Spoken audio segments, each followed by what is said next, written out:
in our 20s at certain jobs. And I always think of it in three ways. You got to think of it: education, collaboration, compensation. And in your 20s, you need to have at least one of those three. I want to say education is like, what are you learning? Are you actually learning about business, learning about yourself, learning about people? And collaboration, and sometimes I didn't mean that in the context of just alignment of values. Do you have an alignment with the owners, with the organization, some level of just engagement to collaborate? You like working with the people you're around. Third, obviously, is compensation. Are you being compensated for your work and your value? And so in your 20s, I would say take one of the three. Hey, thanks for listening. If you get a second, click that subscribe button. Give us a like. Thanks. Have you had that dream where you're back in college and you're sitting down like in a big, like I have this, like I can tell you the exact lecture hall that I'm in at Auburn, and I'm sitting down and it's like a biology exam or something like that. Oh man. And they start handing out the exam and I'm like, but I'm me today. Yeah. And so I'm like, oh shoot, I'm me today. Everyone around me is me 20 years ago. I'm going to fail this exam. But it makes, but you know, when dreams, like, they make perfect sense when you're in them, but then when you get out of them, they don't make sense. Have you ever had that one? Where like, you're like, oh gosh, I'm not going to pass this exam. I mean, I'm sure there's been a test of some point. That's a recurring one. What does that mean? What does that mean? You mean interpret your dreams? Yeah. That's what the podcast is. Yeah. But also, I think I've been in those dreams where you're like, yeah, you experience the same anxiety you did at that age, but in the dream, but then you're also kind of like, oh, who cares at the same time? Yeah. Right? It's really weird. Yeah. It's almost like it's taking you back to, oh, this is what brought you anxiety back then at 20, that now if someone tried to make you take a college exam, you're like, no, I'm good. It just, they wouldn't have the same anxiety. Yeah. But it still takes, you know, the dream, it takes you back to that. Well, think about how different it would be now, like for college kids now, like with AI. Oh, right. I mean, how do you not use it for everything? Like every assignment. Did you have smartphones when you were in college? Yeah. We were just getting, like, I think I got my first one when I was a sophomore or junior. Yeah, we didn't have. You're way back. Yeah, man. You had the Razor? I had the Nextel little, like, are you serious? Walkie-talkie thing. Oh, wow. Yeah. Yeah. Did you really? Yeah, and that would really piss the teacher off. Yeah. Oh, 100%. Yeah. So, man. Anyway. Is that how we're kicking it off, Bob? Yeah, that's how we're kicking it off. No, I think, so you came in with a really good idea, and this is kind of, speaking of college, we wanted to talk about real quickly, because this has been a common thing that you and I've talked about too, like over the years, what specifically new graduates or people in the early 20s, they're getting out of college or finishing up college, and they have a certain expectation, but then certain realities hit. Yeah. And what are some things that you can do kind of to help throughout that process, I guess. So it was kind of fun. Cartwright and I was sitting here and we were writing down, like, what were some of our expectations, you know, when we were in that stage of life, and then countered that with what the reality was looking back on it. So this is kind of like it's almost like a podcast, Cartwright and Bo trying to speak to themselves when they're in their early 20s in a way, right? Yeah. I mean, so yeah, it'd be kind of cool little exercise. Yeah. I think we're going to, the reality versus expectation, which is, you know, definitely in any phase of life or any new thing you're taking on, there's the expectation and there's reality that hits. Because it was funny, and really a lot of it made me think this morning. I had a great conversation with a guy who's got a son who's 19, and, you know, he's pretty confident about who he is, and he's about to meet, you know, he's about to step into some experiences where he's going to get some humility, and that's part of all of our, you know, our lives and our story is like, oh, some humble pie is probably needed. And to me, and what makes this subject, and some of our listeners, guys listening, is like, there's probably maybe no greater place of humble pie then, I mean, I'm sure there could be more other ones that I'm not thinking of, but is that stepping into leaving college where every social thing is planned out, you got your life is pretty much right there in front of you. And then you step into, people call it the real world, right? You still deal with stuff in college, but you step into a professional life, and it's like, oh, that's some serious humble pie because you're working with people with different ages, different life experiences, and it's it's a big reality check. Yeah, absolutely. So so I mean, I would say the one, and Bo, you mentioned it in the last episode, Enduring Man episode, talking about how you had the big expectations stepping in your 20s, and you listed off some good stuff because it was really like, and I'm trying to remember off the top of mine. I've watched that short on there a good bit where it was like, yeah, I'm gonna know exactly, the money I'm making. I'm gonna do this. I can't remember some of the stuff, but you basically knew. It was like, I got it figured out. Yeah. At 23 years old, I know exactly what I'm doing. Yeah. And this is gonna work out perfectly. Well, I could tell you what mine was. I mean, this might kind of spark some thoughts for you too. But yeah, mine was, so I want to be a college football coach. I was never good enough to play. I played in high school, but wasn't good enough to play in college. And so I wanted to still be around the game. So I thought coaching was my thing. So I say that because, man, I was going to be, probably Nick Saban by the time I was 30. I mean, I was like, man, give me just a few years of this and I'll just be knocking people over, like I'll be, negotiating a massive contract with Auburn, and we'll be winning championships, and yeah, it'll be fine. I mean, I know what I'm doing. I've watched enough football. Goldwich is my age. I didn't know that. Is he really? Yeah, he's 41. Yeah, so that was my story. I really did. I really did. And it kind of was, I don't think it was totally wrapped up in arrogance, but I think it was just like a confidence that Naivete. That's right. Yeah. And so, like, I don't think I was like completely like arrogant about it, but it was something I had to go through to realize, oh, actually, this is pretty tough. The second one, I've had really two. So, like, I was while I was coaching, that was the expectation, and if you've ever coached, pretty quickly how competitive and how cutthroat it can be, and so that didn't, and plus, I was early 20s, and Carly and I got married when I was 23, and, working the workload that's required to do it wasn't really in the cards if we wanted to like continue to invest in our marriage and grow in our marriage. So that was the first one. The second one was when I got out of coaching. Yeah. And I was going to start doing some business stuff. So I got a sales job. And as soon as that started, it's like it started over. I was probably 27. And man, I was going to sell my first business in like 6 months for, maybe $50 million. I was kind of thinking, I mean, you just like create an app, man. Just create an app and then somebody will come by. So I've had two instances in my last 15, 16 years where, I kind of had this thing figured out. Yeah. So, yeah. And when you think, and those, at that age, because I guess, especially my generation, I guess, Bo, we are the same generation, but guys, there was people my age in the world that were creating stuff that was leading to the billion-dollar valuation, right? And so there was this I've got this idea. I mean, it happens. And once I flesh out this idea, I'll be set. And you just realize it's like, there's nothing new under the sun, and also what it takes to get to that point is not necessarily an idea.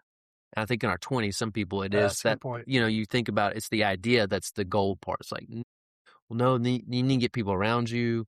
You need to flesh out the idea, what it looks like, what it's going to turn into, the hard work it's going to bring, the sales, the marketing, the sacrifices you're going to have to make. Yeah. Yeah.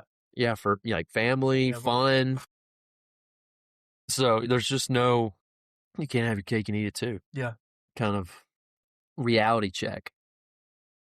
So I guess, maybe this podcast will be, okay, how do we help you manage that expectation and actually bring in, okay, then what's the reality of the situation? And therefore, what did Bo and Cartwright need at that time? Yeah.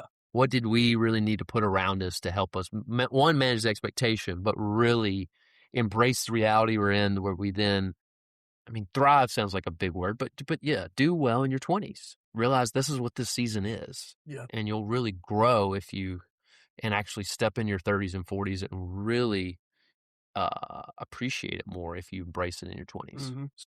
Yeah. I mean, the first thing that comes to mind, I guess, in the exercise of us, like if I'm telling myself when I'm 23, like one attribute for me would be patience. Like, it's like, man, just be patient. Like, just because you're 6 months into something and you don't feel massive progress, does not mean that there isn't progress going on. It doesn't mean that God's not refining you and teaching you things. And because, I mean, for me, and I know this is true for the guys in the early 20s, because I know a few of them.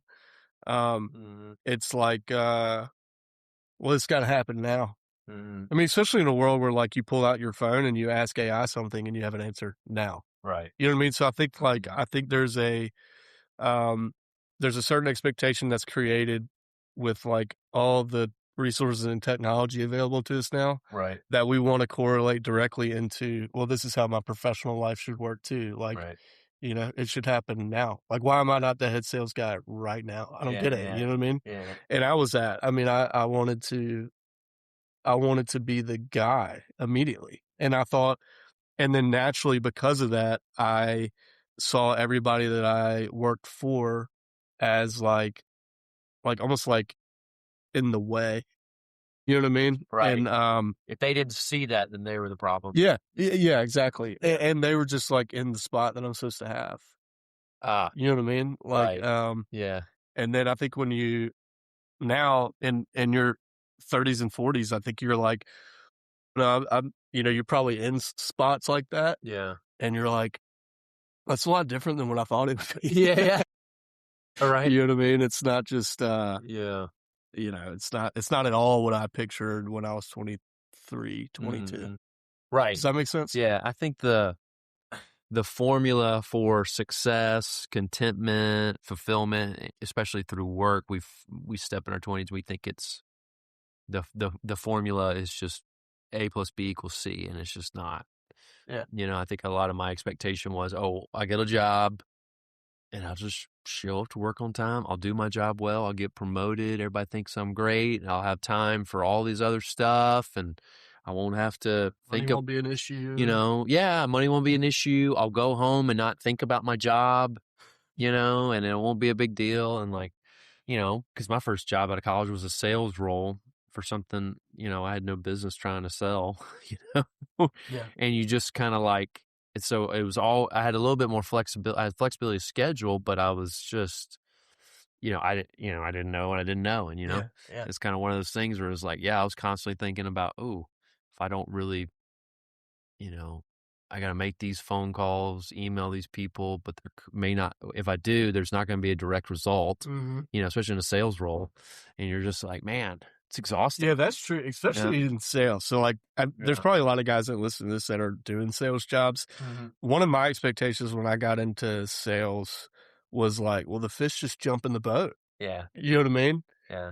And it almost like, I remember being like aggravated, like, why am I having such a hard time convincing you that you need this? Yeah, You know what I mean? Like, you know, for real. I mean, that was kind of like, but I think that kind of that's not just a sales thing. That's probably anything. Like, why can't we get this thing to work, or why can't we, you know, it should not, you know, why are there so many issues that happen? Another thing too, and I kind of getting out of the sports world, and this is still true, I think, because I know some guys that still play and stuff like that. And I think that when you're in, you know, in college or even professionally, I think that you have an expectation, like I did, to when you get out of sports, all this stuff will be easy. You know, sports is, you know, when you're on a team and all that stuff, like it, but this business stuff is, you know, I think it's easy because, like, normally when you're in sports, you've got the business people and stuff like that interested in you and wanting to talk to you and be a part of it. So you would naturally think like,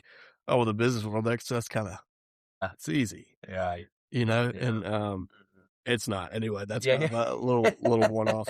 But yeah, I mean, I think the biggest thing, and Mhm. I want to get Yeah. kind of you talking on this too, because but I mean, I think the biggest expectation for me back then and for a lot of guys are, I've just got this thing figured out. Yeah. You know what I mean? I've Yeah. got this plan in my head and this is how it's going to work. Right. Which is, we haven't really experienced enough of life to develop some, almost like the empathy to understand different experiences. Yeah. And some people, empathy, what are you talking about? I'm not talking about sympathy or the woe is me empathy on somebody's suffering. I'm meaning like I can put myself in somebody else's shoes. So when we step into an organization, a work culture, and we don't get why our boss doesn't see how great we are, or we don't understand why they do something a certain way. It's like, and what ends up happening in our 20s is we either get really frustrated and just bounce from company to company, which in your 20s you have some freedom to do that, right? But if we kind of hold on to that arrogance that we got it figured out, we can't really develop that empathy, that skill set to really understand, okay, this guy's the founder of the company, or he's been doing this for 10, 15 years.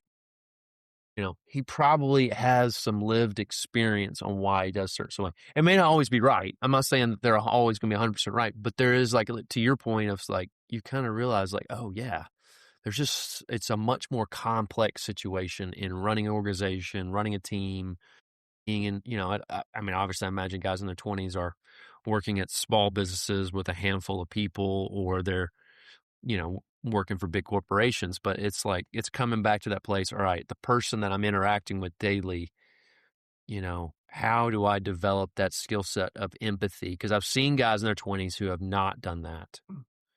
And there's such an anger, a resentment, or even entitlement that's developed that they just kind of bounce around to different places, and they can't get along with people, and they wonder why their marriage isn't working, and they wonder why, people, they're not getting along with coworkers. It's like, oh, you hadn't developed that muscle of like, hey, if we're going to have shared experience, I got to understand your experience as well as mine, and I think that is like the muscle of like maybe the first line of defense of trying to, um, not kill the expectation, but maybe, just manage it a little bit. Yeah, it's empathy and it's understanding, Yeah, I yeah. guess. Like Yeah. it's because I mean, if you think about it, like if you're 23 and your expectation is to make 100 grand, Yeah. in some job, I think you have to understand first. I mean, maybe you do offer that kind of value, but you have to understand, like, okay, if I'm going to be paid 100 grand, how much do I have to generate for this company to justify making something like that? Right. You don't go to that place. Right. And a lot of guys, unless you're in your 20s and unless, there is a handful of guys I know, and they're, went to college and they either worked or they actually started something, and they actually get that perspective. But you're right. Like, what is the value I'm bringing? Because I think I had a great conversation with pretty early when I moved back into town, back to Birmingham, 11 years ago. I had a great conversation with a friend from high school. And he had just moved back to Birmingham because his father-in-law, I think, was sick or something. And he was, it was in this niche industry that where he was working had plenty of positions where he lived. And I think it was in North Carolina, and moved back here, and they didn't really have many positions. And so he was really going around to anywhere and just like, hey, can you give me a chance? And he said, thankfully, I had one guy goes, I am so sick of people your age telling me give them a chance. How about you tell me where you're going to add value? Yeah, that's right. Yeah. And it's like, that's the mindset how do you going in every day? And we've talked about this on the podcast. It's like, man, getting that place. That's what I'm even meaning in the context of empathy. When I understand somebody else's experience, when I understand how the company's gotten there, what are some of the war wounds my managers or the business owners dealt with, you can then go have like a level of, all right, this is what the missing piece is, where I can add value. This is where my voice can be heard, and you can kind of, and then you start really, and one is also like in our 20s, especially early 20s, it's like, I'm still figuring out my personality. I'm still learning how to manage my emotions. And I'm trying to, and also like my personality related to my occupation. Like, where is this my skill set? What am I adding value? Like, more and more, like you look like I thought I could fit in, I could do anything in a sense. And you're like, man, not really, you know? Yeah. And sometimes you got, unless you're coming out of college to be a doctor or a lawyer, you're kind of figuring it out. So, I mean, I know a lot of people who got an accounting degree, got a CPA, was in the kind of corporate accounting world, and they didn't last very long in that world. But there's something that was developed, and they kind of realized, oh, I don't want to be doing that the rest of my life, but there's something that I have learned as well as something that I found out about myself that can translate to somewhere else. So I don't know. Does that answer your question? Yeah, absolutely. I would say that's something that I've tried to like grow it more and more in. And I think my perspective really, I'm 34, but my perspective on just business in general, start a company and have it sustain and actually turn a profit is so difficult. Yeah. No matter what space you're in, no matter what, you know what I mean? So like After 10 years, 90% of them are small businesses don't work. right. I mean, so like as insignificant as some company or business may seem, you know what I mean? Or like as unimportant as it may seem, like to somebody that's in their 20s or, as like a boring CPA firm or a law firm or a medical practice or anything, man, it is so hard to get to the point where you're in a position to hire somebody in their early 20s. Yeah. I mean, you know what I mean? And so like, that's really shifted my whole focus. I mean, it took me a while. It took me a long time. Because, I mean, I think when you're in your early 20s, like you're listening to the podcast about people that have built amazing companies that have sold them for $1 million, seeing people on TV that are hyper successful, but you don't really see the medium to small business that, is local that, man, like took their lumps and figured it out and were on the brink of bankruptcy 5 years ago that you don't even know about. You know what I mean? Yeah. So I think you're right. I think just that empathy of like, wow, okay. Yeah. This seems insignificant, but man, these guys have made it to the point where they could even consider hiring somebody like me. Yeah. That they want to train and groom.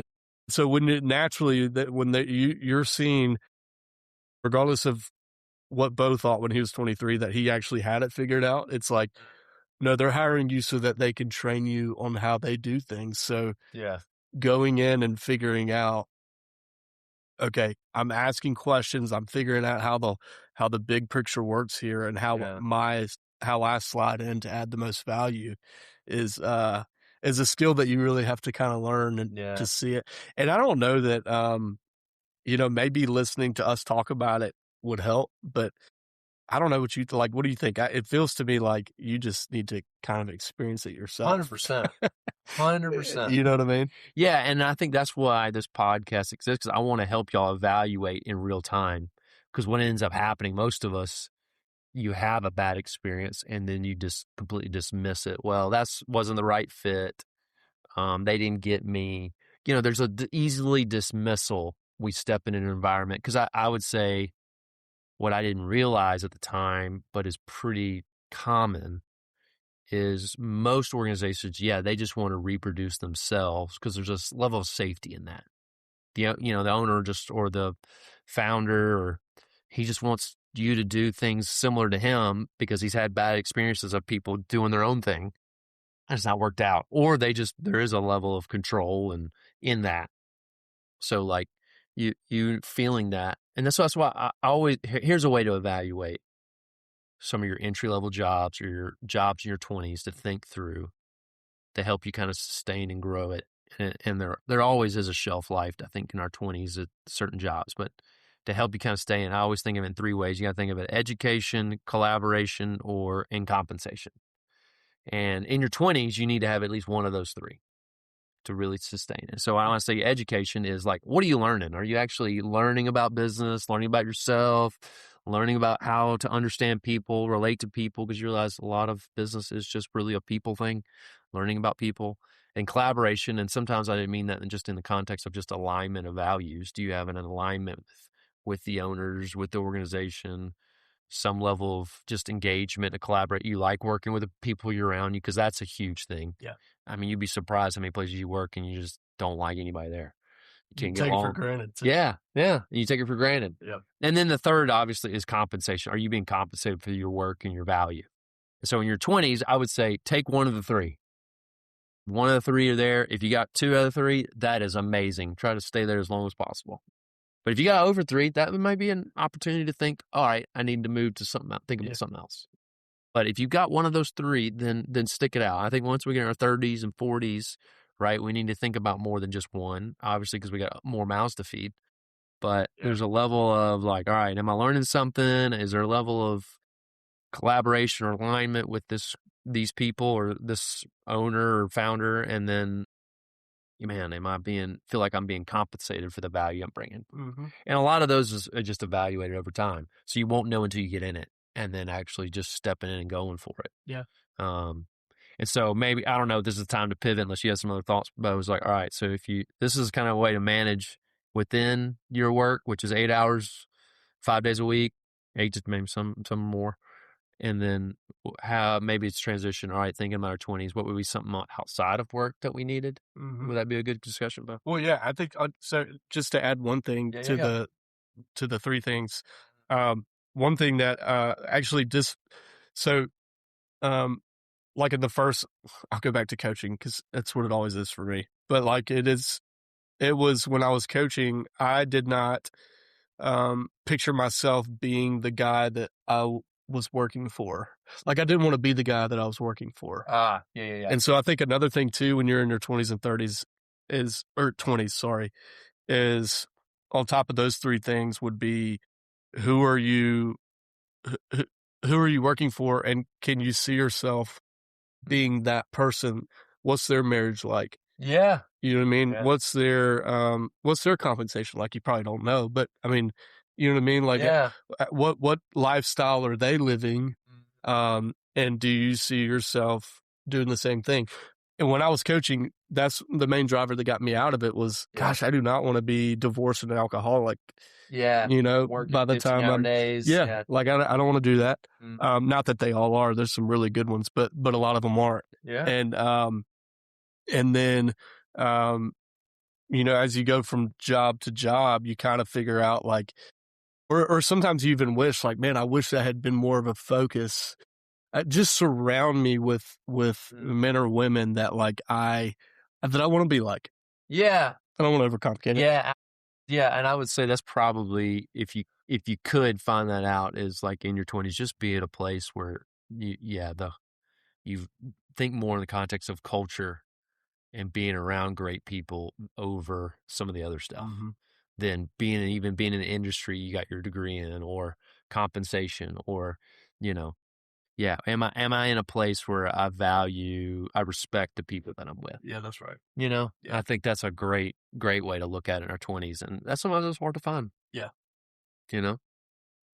But yeah, that's a great way to evaluate, hey, if I could be here long term, do I really respect and love the life they have, not just their work life, but their life they have?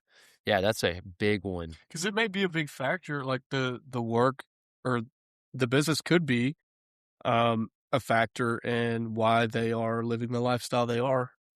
You know, 10 years ahead of where you are if they're in their mid-30s, or, you know what I mean? It could be like, for good or bad, it could be that like these guys have great perspective and like they truly value the relationships and their marriages and their kids, and they're going to baseball games and they're doing these things. You know what I mean? Like, that's what I want to do. I want to be there and be present. And if they're not, then I would imagine if you're there for another 10 years, you won't be either. Yeah. You know what I mean? And so what do you what do you kind of see your future and what they're currently doing in a Right. way. Yeah. And that's not bulletproof. I mean, there's plenty of instances where like people are not, obviously. Yeah. You've got some crazy bosses out there and you don't have to be like them, but it is a good indicator when you're young and trying to figure it out, I think. Yeah. Yeah. Yeah. Especially, at that stage of your life, right? Yeah. Yeah. So you talked about outside forces. What do you Yeah. think about that? Well, to me, I was sitting there thinking like, okay, outside of work, maybe would have helped me, engage better at work or be a little bit more was one, I think, like your 20s was such an emotionally volatile time. Like you're figuring yourself out. You're at 25, your brain's finally fully developed, right? There's just, Is it 25? Is that yeah, so it's, your frontal cortex, right? I feel like mine still isn't. Well, that's because you had all those concussions in football. uh, but thinking about, just the people. So, yeah, especially let's say you took a job and you get around some of the people and you're like, oh my God, these people I'd have nothing in common with, and I do not like respect their lifestyle or who they are. It's like, well, I need to go be in a place that I do. And so and I always think, so guys in your 20s, you really find that in two areas. And that's why I brought up the emotional part is like, we need some emotional stability, but sometimes you find that in pursuing the physical activities or the spiritual activities. So having a men's Bible study, it's a way to look at it, right? But then there's also like, oh, I need to, not everybody's, sports related, but there needs to be some type of physical activity that you're doing with other men. That's just, F3 is a big thing around here, right? But I mean, or you could have, I'm sure there's soccer leagues, basketball leagues, um, my I'm trying to think. Some guys get into golf and have a golfing buddies they play with every Saturday, stuff like that. I think there's something about the physical and the spiritual that's kind of stabilizes the emotional. Yeah. And you start really figuring out, well, all right, what then do I need emotionally? Right. And sometimes what happens, unfortunately, what we do in our 20s is like, oh, well, the missing piece is just a wife. That's going to solve all my problems is get married. And let me tell you, just many people that have sat across from me, that's yeah, man. Once I get married, I won't deal with lust anymore. Yeah. All this stuff, right? Yeah. Have you heard that story about the guy who's like in his 50s meeting? Or I want to say that I can't remember if this was like just a story someone told or actually a real story of like guy had an older dad in his 80s and he was like 50 sitting there talking with his dad fishing and going, he's like, Dad, when did you feel like you really got over your not wanting to sleep with other women, that feeling? And the dad goes, well, when I'm dead, I'll tell you maybe. It's like, yeah, this is something we got to learn to manage. Yeah. And then starting now in our 20s and thinking it's just going to happen and when we're married is just not the reality. Yeah. And starting to learn to do that while we're single is the biggest thing. Yep. Anyway, so I think that developing that emotional piece, all right, learning to evaluate our emotions, work that really triggers it, other friend groups. So what do we need? It's like, I mean, some people would say, oh, you need to go get a therapist or have somebody to talk to about that stuff. It's like, okay, that's good. A lot of times in our 20s, we can't afford that. Yeah. So there's a way to finding outlets spiritually and physically, I think that can help stabilize that to the point where then you can start really, hopefully eventually find whether it's a business mentor or a personal mentor that you can talk through about it, or eventually if you need to pay for therapy, right? Yeah. So that makes sense. I agree with you. And the way to do that is to, I think you just, I don't know. I mean, it's kind of, this is salesy. I don't mean it to be salesy, but when you're in your 20s, there really is no such thing as a bad meeting. Like, there's no such thing as a bad connection or going to get coffee with somebody. You know what I mean? Like, there's really not. And I can tell you, from personal experience, I've met tons of guys just because, really in my late 20s, I started to figure this out, but it was like, hey, these guys that I want to be like that are ahead of me, kind of what we were talking about before. They love to meet with young guys, for no reason. Mhm. You know what I mean? Yeah. Like, you don't have to try to sell something to them. You can ask, I'd love for advice on something. Good people, good men, women too, will be like, yeah, let's Yeah. meet. You know what I mean? Like you'll have a higher success rate in getting those meetings than you will. Hey, let me tell you about this product that I'm selling. You know 100%. what I mean? It's instead like, hey, let me can I just sit with you? Yeah. You know what I mean? Yeah. And guys that are in their 50s and 60s will love that. I've got a guy, and Carl, you've heard me talk about him a ton, but I there's a guy his name's Richard Riley. He's a business owner here in Birmingham. And man, I got connected to him through, I was probably 25, 26. And I got connected to him through like two other people that I knew Yeah. from doing church stuff and just doing stuff with people Right. like you're talking about. And somebody told me, they're like, hey, you should go talk to this guy. He's super successful, really, really smart Christian guy. Forget. So I was like, I'll just call him, which is a hard thing for people to do, Yeah. but I called him, we had coffee, and then we've gotten coffee every month for the last probably 8 years. Oh, wow. That's And I so mean, and great. he is the Yeah. smartest business person I've ever been around, full of wisdom, loves Jesus, and man, I can look back at some of the stuff that he's shaped in me and, hey, Bo, you're going the wrong way here. Or Bo, you're really not appreciating something that you have good right here. Mhm. Or, hey, you need to slow down. Right.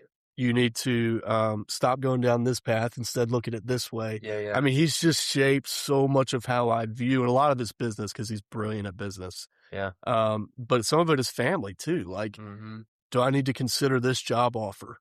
Because it looks really enticing. Mm-hmm. And Rich will be like, no, don't do that because of these guys. I know that guy. He's bad. You know what I mean? Yeah. And it's Yeah. like, man, I am so thankful Right. to have him in my He's life. such a great guy. Yeah. And so to your point, the finding somebody like that, I don't think it's as difficult as maybe it seems. Mm-hmm. I think mentor has kind of maybe a stigma, Right. but it's more of a, hey man, I really don't have a good understanding of what I'm doing. I'm moving forward at a very fast pace.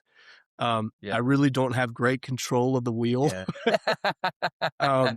Can you come alongside me and can I just bounce stuff off of you just to see your reaction? I've done that with you a lot too. Yeah. Uh-huh. You know what I mean? Yeah. And there's something too, I think in our 20s, we're so performance driven in those meetings. You're right. It can, and maybe I'll just give a little thing to be thinking about, because you're right. There is no bad meeting, especially in our 20s.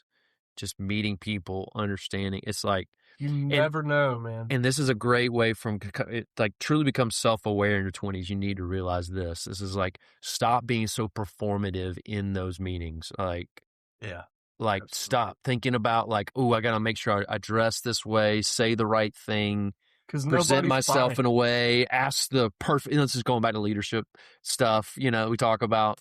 It's like, did I read this book and ask the right questions? It's like, this is an opportunity for you to learn to be your authentic self, showing up, present, you're cordial, you're value their time. Like, those things are really what matters. Respectful. But be respectful, but at the same time, like, don't make it this performance that I have to like say all the right stuff, but really you're just like, hey, there's certain, like you said, there are certain men, even women, especially I imagine women with younger women do this a lot more than men maybe, but are really excited about, like, if you just said, hey, I'm thinking about this, what do you think? Yeah. Yeah. Yeah. I've been here, here, and here.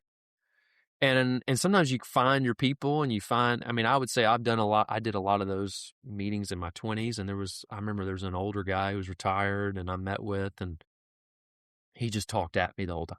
Mm-hmm. Did not care. He was literally like, anything I brought up, I went left, he went right. And you're just like, you did not understand a word I said. And you kind of leave feeling like, oh, there was something just not right about that. And it's like, oh, yeah, it's probably not somebody I'm going to have another meeting with. Yeah. And you learn from that. Yeah. So that was maybe a bad example. I mean, a example that you learn from that doesn't work out. But there's still always not a bad meeting because you figured out still what you're looking exactly. Exactly. And You you're know? starting to really and like, see, to me, I needed those meetings probably in our 20s. I probably in my 20s assumed everybody who was, 20, 30 years older than me that had all the answers was, could do no wrong. Yeah. Their ish didn't stink. And I needed to be in a meeting where going, oh, I needed to learn to discern in that moment. Like, oh, that guy just wanted to preach at his little 3 or 4 things at me that he assumed who I was. He didn't actually learn to ask questions, help me process. He didn't want to do that, even though that was the context of the meeting. So I was like, oh, I need to learn to discern, and I can't go into every meeting naive, but really learn to present. And if there's a lot of bones with the meat, then I learned to start spitting out those bones. And too, like this has been my experience. Yeah. You'll have something because there's a difference between, like, there are a lot of people out there that just want to hear themselves talk and talk to a 20-year-old. That's great. Yeah. But there are the gold ones. I'll use Richard as an example again of, you'll have something when he'll say something that is true that you don't want to admit. Yeah. And then when you hear it, you're like, oh. Yeah. You know what I mean? Yeah. It's like mine was, the past company. I was a general manager for this super, super small software product. We were trying to sell, and the guy I was working with was raising money, doing all these things. Kind of exciting. We're growing, trying to grow. We weren't really growing. I guess we were growing in our mind, but the revenue wasn't growing. Yeah. And I'll never forget, he sat me down one day because I was just like telling him what was going on, like what's the pathway we should go. And I'll never forget, he looked at me and he was like, hey man, this isn't going to work. Yeah. And I was like, oh, ended up being 100% true. He was about 6 months ahead of where I was. Right. But anyway, but to your point, like there is the people that just like want to hear them talk that you'll kind of feel maybe not icky about, but kind of icky. But then there's the good ones that will tell you something that is true that you just don't want to admit to yourself. And when they say it, you're like, oh, you get that feeling. But that's when you've got something. Yeah. You know what I mean? Because so here's somebody will go, oh, like, I was challenged that meeting and I didn't like, it's like, that's not what I'm saying. That's not what I'm saying. This guy was just he had his like bullet points, generic stuff is what I'm saying. Like he wasn't listening. Like I've been in meetings where one of the best one, to your point of, I presented a situation or I think something I was thinking about accepting an offer somewhere or something, and somebody goes, that's stupid. Don't do that. Here's why. And I thought that was the most gracious, kind thing that guy could have said in that moment. Because he didn't just dismiss it, but he kind of, he gave me permission to go, to analyze and go, that's not right. And by him, even in his own words. And he goes, and here's why. And giving the why sometimes always is like, oh, okay, he does care. Yeah. That there's a level of like and that's where I'm meaning like almost discerning the moments. Like, oh, this guy actually sees me and cares enough to warn me. Yep. Versus someone who just wants to talk at me for their own benefit. That's the discerning part we're talking about here. It's like some people, the packaging may not be great, but that's why there's no bad meetings. The packaging is like sometimes when the packaging bad, it teaches you to engage. Because that's where some people, like if the packaging, if the way they say it isn't great and people are like, oh, that didn't make me feel good. It's like, that's not what it's about. But what were they saying? Try to learn to read between the lines. Yeah. It's like, wait till marriage, buddy. Yeah. Yeah, I mean, there's a ton of stuff. I mean, gosh, I don't even remember all the times that like I've gotten advice in my 20s that didn't make me feel good. Gosh, because again, I had it all figured out. Right. You know what I mean? I didn't. Yeah, but too many times we look at it black and white of like, oh, that was really good or that didn't make me feel good. And it's like, maybe this is the episode we talked about this a little bit last week. It's like, in those meetings, this is the skill set you have to learn as becoming a man in anything, is like discerning what is happening. Does this person really care, really about me, or they care really, are they sharing truth, or are they just talking it? Like learning to kind of discern what's happening in the midst of, especially if you're being challenged. Yeah. Am I being challenged in a way that is actually, important for me to hear, or is this challenged because this guy thinks I'm a generic 25-year-old who just needs to hear about, just whatever. You know what I'm talking about? Yeah, anyway. I know exactly what you're talking about. Who has no ability to listen, or yeah, because that's where you'll really become the guy that people will want to meet with and get advice for when you're their age. Yeah. Versus somebody who's off alone and just wants to talk at people. So this is going to spark something in you, because I know I've heard you say this before. But also the other thing too is, because I've been asked before to, like, hey, for a guy in their early 20s, like, help me through this thing, and I know you have. Yeah. But it's don't ask unless you really want the, you know what I mean? Like, we talked about this on the leadership podcast. But there's a lot of people out there that like know to ask. Yeah. And they know the attractiveness of appearing humble to Appearing. older, more, people ahead of them or whatever. Yeah. But they're not really down for the feedback. Yeah. And you got to be both in your 20s. You got to be able to ask for it, which is hard. I mean, that's uncomfortable. Yeah, 100%. And then you got to be able to hear the feedback and discern who you're getting it from. If it's, everybody here knows what we're talking about, but like, you have to be willing to actually accept and move forward with that feedback. Yeah. You've experienced that, right? Oh, 100%. Oh my gosh. Yeah. You just don't come sit down with somebody. Yeah. I've probably experienced on both sides. Yeah. I've probably been that guy who like, oh, this is the question I'm supposed to ask. Yep. I mean, what is it? John Maxwell, I heard him talk, or someone told me John Maxwell said that you need to have a notebook in every meeting and write stuff down. And I was a little bit like, oh, okay. But then I'm like writing down, and I'm not really listening to what he's saying. And I don't have, and then you realize in that moment, like, oh, I'm not a write things down type person. Yeah. I need to listen, receive, resonate, hear it. And then when I leave, maybe I'll write down after I reflect on it. Yeah. But I think like in your mind, you're like, oh, I got to do exactly what John Maxwell said to do. You're like, that's, but then I've also been in meetings where you could feel it. The guy is going, oh, can you give me some feedback and really show me some of my blind spots? And I'm like, one, like, I don't really know you that well to really understand where you're coming from. But two, you just interrupted me 30 seconds into me giving some feedback to then tell me something else that you're doing, or give me a caveat to my feedback. And you're like, okay, you're not really here to learn. Yeah. You have to be there. Yeah. The learner's posture in your 20s is much. So this is when we're going back to the expectation thing, that sometimes we feel like in our 20s we got to look like we got it all figured out. Yep. But that arrogance keeps us from really taking the posture of a learner. Yeah. And you really have to be in a posture of learning in your 20s. Yeah. To really receive what God has for you, what this life has for you. Yeah. And it's hard to do. It's hard to put it down, because you really think, all right, I have a job.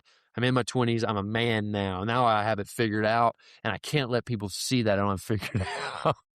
That's just not accurate. Yeah, in a way, you feel like if I show them I don't have it figured out, then I lose value to these people. That seems like a logical thing. It does, but but you learn it's not that way. No, not at all. And people know. Yeah, you're the only one in the room that doesn't know. Right. That you don't have it figured out. Yes, exactly. I've been that guy. Like, I know exactly. Like, I have been the guy in a room where I'm the only guy that doesn't know what I don't know. Everybody else sees me except for me.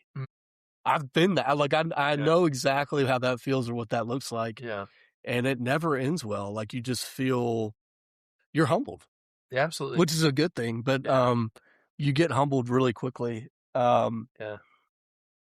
Yeah, and so I think the only one I had written down that's really along the same line, I think, is having the willingness to fail. I wish I had had more willingness to fail. Like, instead of being like, oh well, I can't do this because I don't have it all Yeah. shapened up. I kind of wish in some ways back then I would have just done it anyway, Yeah. um, and possibly have failed and been able to learn from it. Yeah. You know, just like if Yeah. it's like in your 20s, it's like, well, I can't put myself in that position because if I put myself in that position, then people are going to know I don't really know Hmm. what I'm talking about. And then, then I'm not going to be this, I don't know. You know what Yeah. I'm saying? You got to have some willingness to like put yourself out there. The first thing that pops in my mind is like presenting or demoing a product in sales to somebody or, Yeah. trying to do something and it's like you don't feel fully ready, but just do it. Yeah. That was a big thing I learned. Thankful I had a mentor in my late 20s who would just kind of push me out there. Mhm. And I lived in the mindset of like, oh, I had to have everything buttoned up Yeah. before I could really try it. And it's like, sometimes the most fun is just letting it rip, you Yeah. know? It's just Yeah. And like, learning. and just kind of figuring it out. Like, it just, yeah, it was, and obviously all of us in those moments, we start really processing and going, okay, maybe I do need more structure to really start taking risks. And some people go, oh, I didn't realize I didn't need as much and I needed to be kind of learn on the fly. We all need a little bit of that, but there's like a level of understanding personalities and then you can lead others better because you understand what they need Yep. in that moment. But you're right. In our 20s, like, go ahead and just fall forward. Yeah. Go ahead and just trip over your own feet trying to figure it out. Because you end up learning a lot, Oh, yeah. you know?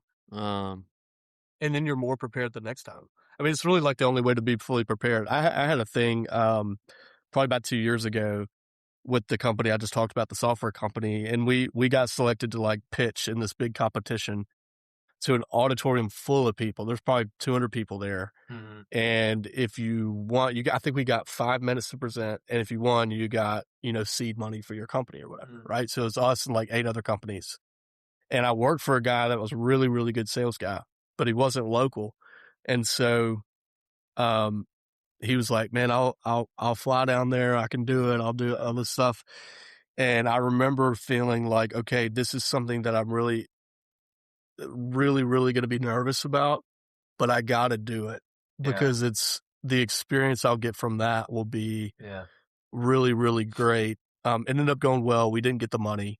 But I'm so thankful that like I did it. And man, for 3 weeks before that competition, I was like Yeah. not sleeping, so nervous. Yeah. Yeah. You know what I mean? I mean, everything hinged on this Yeah. thing and like I'm preparing, I'm over prepared, I'm doing all this stuff. Um, but I remember walking out on the stage and literally like almost just being so nervous. Yeah. And, but afterwards you're like, man, I'm so glad I did that. Yeah. 'Cause I learned to like prepare and to do these things and to be nervous and like not be super like confident what I'm about to do, but doing it anyway. It's almost like I don't know. It's almost like, because I mean, what you'll find, especially in your 30s and 40s is like, man, a lot of people are like, they don't have it all figured out. Like you probably thought they did when you were in No. the early 20s. Uh-uh. You know what I No, no, mean? I yeah. I mean, mean, there's still people in their, like they said, in their 50s still figuring it out, right? yeah, And I think that's yeah, where it is like you won't know until you try. So I imagine if you went and did that now, Bo, wouldn't be near as nervous. yeah, Be probably more confident on the yeah, stage, but you got to do the experience. You got to do it before you can actually like really yeah, know. And so you won't know until you try. yeah, I think that's what I wish someone told me in my 20s. And so therefore, I probably then stepped in my 30s and did a lot more riskier stuff than I should have. But at the same time, it like some of those kind of, yeah, the lumps you receive by just kind of figuring it out. And I realized like, oh, I am probably more of a learning by doing. yeah, I'm not a classroom learner. I should have yeah, known that from my school grades, but yeah. I realized that now. I was like, oh, yeah, I am more of a learning by doing type person. So I probably just need to go do it. Yeah. You So know? another football story. Do I have 2 minutes for this? So The guy I worked for when I was at Sanford coaching, his name was Russ Calloway, and he's the OC at Tulane now. He's at Florida last year. He's doing great, really great guy. He was a GA for Alabama when Saban was there. So kind of along the same line, it's so funny because you hear the Saban stories are great because he's exactly what you would think he's like. And there's a camp every summer that they would have for the youth. I mean, small kids. And they would do these different stations of drills, right? Every single year, Saban would hover on this one drill. And everybody knew that whoever was running that drill, he was going to cuss out and yell at in front of everybody. If they did it right, they were still getting it. If they were doing it wrong, they were still getting it. He was so regimented that he knew at this camp, I'm at this station and I'm chewing out whoever's doing the drill. So like Russ, I always admired this because Russ was like, I made sure that I was the one coaching that drill. Oh. Because I wanted to be the one that he saw.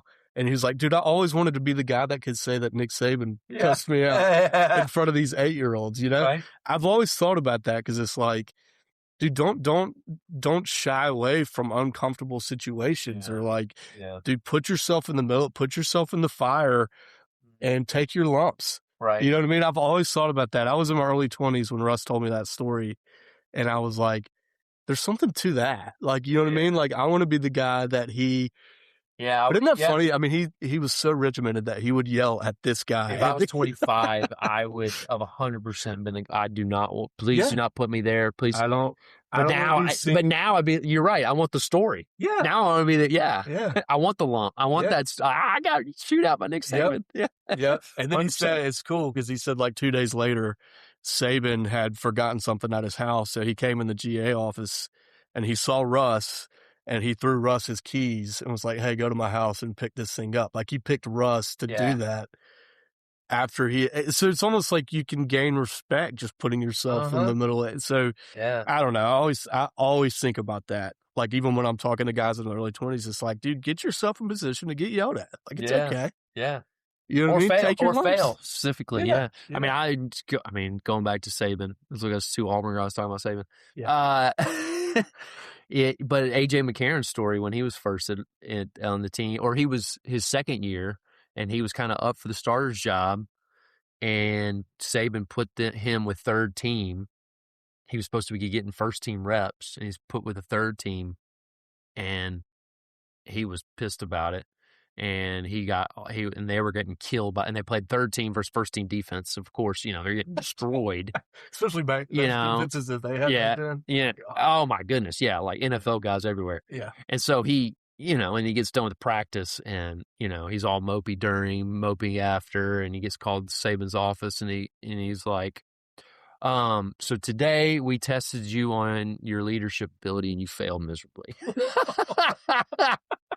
So it's like he had this opportunity to prove, hey, we're going to get our butts kicked, but I'm going to make this work. And he didn't do that. And that's what the lesson that Saban was trying to teach is like, oh yeah, it's like learning from failure. Like put yourself in positions to fail. Yeah. Learning how to do that. Because you're being watched. Because that's the thing about college. You're being watched, one.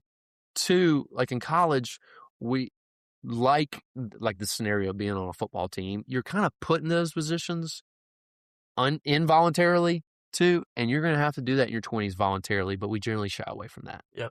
And I think you have to learn in your 20s, start doing that voluntarily and treat it as an opportunity. And I think that's where we miss in our 20s. And you can't lose, man. I mean, even if it doesn't go well, people aren't going to typically put a lot of pressure on a guy in their early 20s to like make sure that whatever you're doing, call it a presentation or whatever, that it goes perfectly. No, when you're putting somebody in the position to do that, you're not evaluating necessarily their ability to deliver it perfectly and answer all the questions perfectly. Yeah. You're being evaluated on like how you prepare or how you respond, like when something doesn't go as planned in the middle of something. Like it's You know what I mean? Like, Yeah, you're not being evaluated on your ability to, like, to nail it. perfect. Yeah, to nail it. So I think that's for the listener out there to really evaluate, who's really trying to think about, can I really work for this person or work for this person long term? I think a leader that does that is one that's worth to be trusted, because they're wanting to put you in situations where you grow. Where the one who is like terrified of you failing, of you making them look bad, is probably not a guy you want to, or that's a good woman point. who want to work for. That's a good point. So that is a great point that you made, Bo, of like that. Think of that as a scenario where that's happened. It's like, oh, this person trusts me, but they want me to be in a position to grow and learn from being in almost impossible situations where I'm not going to thrive because they want me to learn, versus a leader who will never put me in that position because they're terrified of how I might make them look. Yeah. And so, yeah, those are two different types of leaders. And I think that's a way to evaluate, think about your own boss or your own manager in your life right now, is to kind of go, okay, are they putting me in places where I can learn a lot, or are they trying to shield me constantly, not for my benefit, for theirs? Yeah.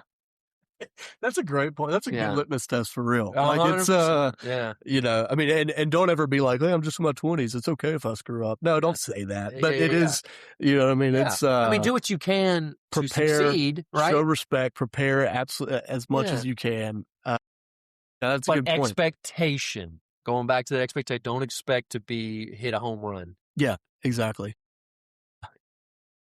There's one last thing I wrote down that I really want to get your thoughts on real quick. So this will be real quick, because it segues kind of to really what this podcast is about. The biggest thing for me when I think about, we talked about professional, right, already, what you're doing at your job, all that stuff. But the biggest thing for me, and this is a common thing that we talk about, that you and I have talked about for years, is in my 20s, man, I had to, in my mind, with my relationship with Jesus, I had to strive and perform just in the way that I would do in whatever job I happened to be in at that point, so that he would accept me and love me. And I've learned so much over the past couple of years, especially a lot with you, especially getting into my 30s. I'm like, man, there's nothing I can do for him to accept me more, or for him to love me more. Yeah. That is probably the biggest thing that's like evolved over the years, and I still struggle with it, but it's, especially in my 20s, it was like, man, I have to do my Bible study time every morning at 6 a.m. And if I don't, then the whole day's a wash. Right. Because I did not check the first box. I have to make sure I'm at church every Sunday. Like, of course, go to church, but you know what I'm saying? Like, it was the performance mindset that like consumed me really throughout my 20s with my walk with Jesus. Yeah. And there's nothing you can do, man. Like, it's, you're not. Yeah. Right. Right? 100%. I mean, you're not. Yeah. There's nothing that you can do to make him accept you more. God. Life or death. Yeah. And I mean, earlier I mentioned about like scheduling these activities in your 20s outside of work, because I think they'll serve you. These things will add value. They're not the things to get the thing, right? And so that's where I go back. Paul in Galatians 5 talked about the opportunity for the spirit over the flesh. But there's he used the word in Greek is actually an offensive military position. Think of that your position in Christ gives you an opportunity to live life to the fullest, or to approach things and not be fearful of failure, not be fearful of missing out, not being fearful of others, what others think or say about it, especially your boss, that you can actually go about and actually try really hard and fail and be content, because at the end of the day that like Jesus loves me. Period. The end. Like he's with me. Though I walk through the valley of the shadow of death, you are with me. Meaning the shadow of death, meaning it's not death itself. Yeah. It may suck. It may be terrible. Yeah. Meaning it's got the shadow of death, but ain't death. And so that's where you can really take on life and see more things as an opportunity, an offensive military position, because of who he is and what he's done for you. So yeah, great point to end on, Bo. Anyway. All right. Thank y'all for listening. Hey guys, Cartwright here. Excited about what we're doing in Men Are Forged. If you want to participate in one of our episodes, please send in a question. We want this podcast to answer the questions you're asking in the description. Click that link. Hey, thanks for listening. We'll see you next time. Today's episode is brought to you by Bravenly Hydrate. It's hot out there, and you got to stay hydrated because regular water is just not going to cut it. And the main brand sports drinks got stuff you don't need to consume. So I recommend hitting the link in the bio and checking out Bravenly Hydrate. Lemon lime's my favorite flavor, but I recommend checking out more of Bravenly products. It's really great stuff for your health and well-being. So hit the link in the bio to find out more about Bravenly products.